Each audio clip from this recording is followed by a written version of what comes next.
Magandang araw po, welcome po sa aking channel, Love9 TV. Nandito po tayo ngayon sa Malvar, Batangas kung saan meron po tayong short video clip.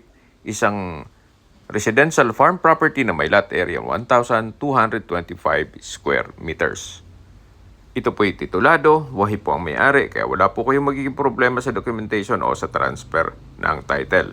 Napakatahimik po ng lugar, sariwang hangin at malamig po ang klima. Malayo na rin po ito sa 14 kilometers danger zone ng Taal Volcano.